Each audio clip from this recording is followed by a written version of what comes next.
the law. Kavita Ramdas, Sharif and I and the Democracy Now! Team were just in Madison, Wisconsin, broadcast from the Capitol there.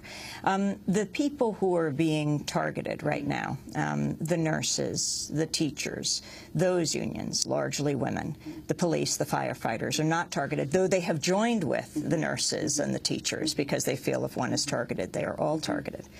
And the governor is saying it's because of the deficit, and we're hearing that all over the country.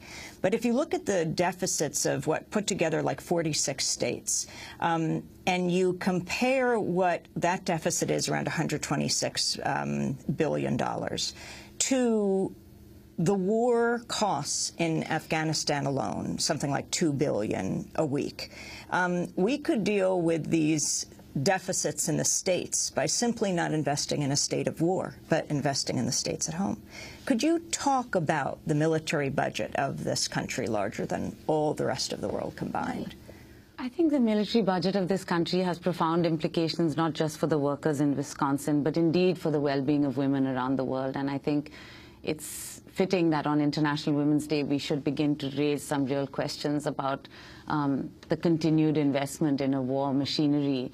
Right at the moment that we're arguing that, in fact, our presence in Afghanistan is needed in order to protect women in Afghanistan, we hear stories like the 9 children who were just killed, and most of whom were actually the primary providers of their families. There are just far too many stories like this that abound across Afghanistan, and I think Afghan women have been put in this kind of terrible dilemma, you know, of basically being told, well, either you have to choose between the Taliban, who will come back and reimpose a state of gender apartheid, or you have to choose between the presence of over 150,000 foreign troops. And we certainly know from the Congo, where, you know, the heinous violence against women is primarily carried out by soldiers and by armed militias of different forms, that the presence of troops and the presence of weapons does not actually increase women's security on the ground. It actually decreases women's security. And how long are we going to continue to make up this, you know, myth that, in fact, American soldiers are in Afghanistan to protect women? American soldiers are in Afghanistan for a whole set of reasons that happened to suit American interests and actually has ebbed and waned. I mean, in 2003, when I was in Kabul, people actually had real expectations that there would be some consistent investment. So I think on two fronts, Amy, both the domestic front and the fact that we have so few resources to invest in critical infrastructure.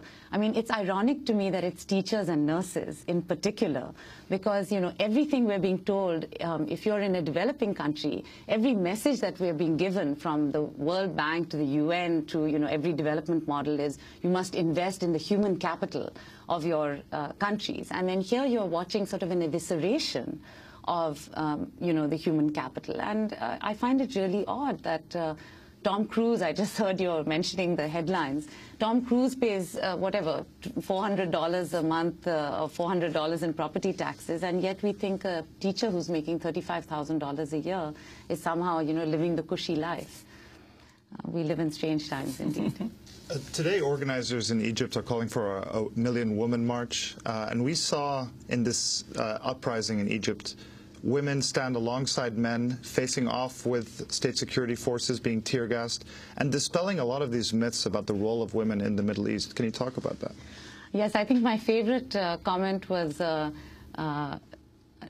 reading an op-ed by Nick Kristof, in which he sort of expressed his amazement that these two sisters who were both wearing hijab had such firm resolve to be in Tahrir Square. And I think, you know, he and others have made the point well that our obsession with what women wear is not necessarily in any way an indication of the bravery or the courage or the guts that they show in terms of being able to take on really major issues.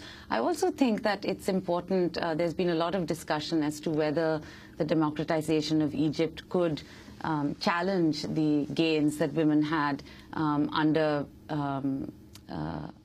a regime like Mubarak's. That's often echoed, for example, in Pakistan. You know, people in the women's movement say, well, sometimes we're nostalgic for Musharraf in Pakistan.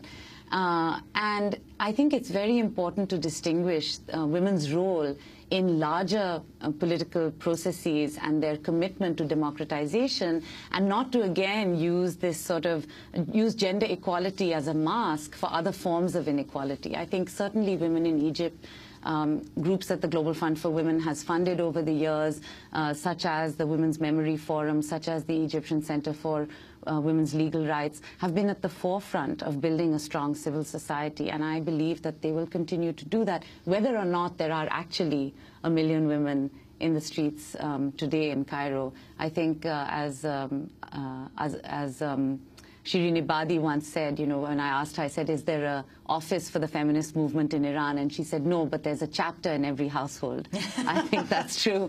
I think that's equally true in Egypt. You have on the website of the Global Fund for Women a list of accomplishments over the past year, the top 10. Can you list some of them? Well, I think we've been really excited to see some of the incredible gains, some of the things that have happened in Mexico, the changes in the laws that we've seen in places like Nepal, the use of CEDAW to successfully challenge a rape case in the context of the Philippines. CEDAW being the what I like to call the Women's Rights Treaty, the Convention for Elimination of All Forms of Discrimination Against Women. And of course, I think, you know, lastly, we see the protests in Tahrir Square and the mobilization of women being a part of that activism on the ground as being very much one of the gains that we can claim for women's rights. Because if we say women's rights are human rights, then indeed it works the other way around as well. It's not that women are only concerned about their own rights. They're also concerned about the well-being, equality, and justice that affects all their fellow human beings. And I think that's actually one of the great advantages of the women's movement, and something that goes back to our earlier comments about women and workers in terms of the origins of this day. Well, Kavita Ramdas, we want to thank you very much for being with us. She was president and CEO of the Global Fund for Women till 2010, now senior advisor at the fund and a visiting scholar at Stanford University. Thank you. Thank you very much. This is Democracy Now!, democracynow.org, The War and Peace